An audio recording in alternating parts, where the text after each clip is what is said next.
ezininzi asifanelekile thina nokuba singatholeka ukuthuluka ngaphansi kwetafile yakho, kodwa wena uyinkosi ehlala ngetafile ngamaxesha onke. Siphe inkosi enofefe ukuba sitye inyama yonyana wakho Yesu Kristu, silisele negazi lakhe ngohlobo lokuthi imizimba yethu yoboni ihlanjululwe ngomzimba wakhe, ithi nemphefumlo yethu ihlanjwe ngegazi lakhe elinqabileyo. Sihlale sihleli kuye, naye ahlale kuthi kude kube ngunaphakade. Amen, amen, amen.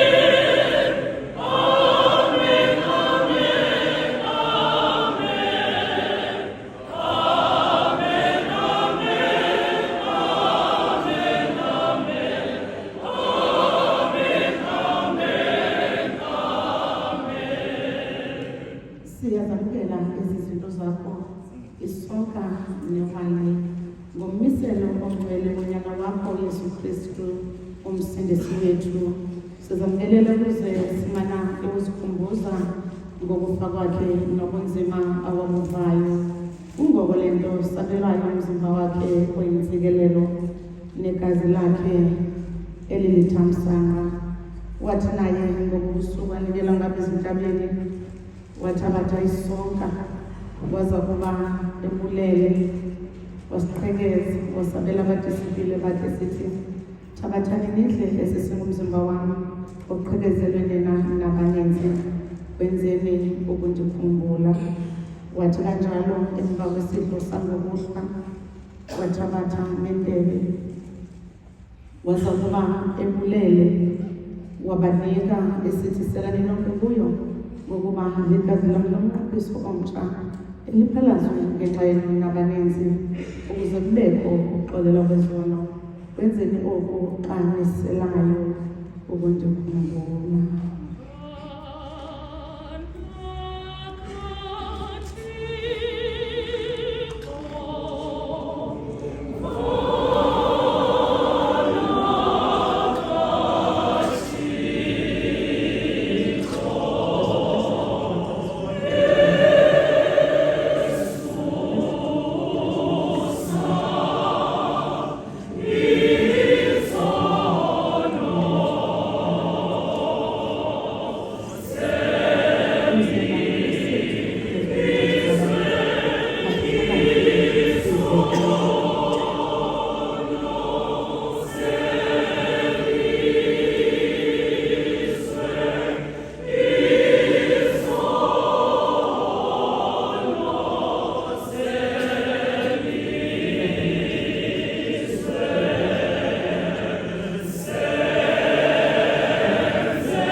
Nina nonke enithandanayo nabamelwane benu, nizama ukuhlala ngokulungileyo, sondelani kule tafile niwuthabathe lo mthendeleko.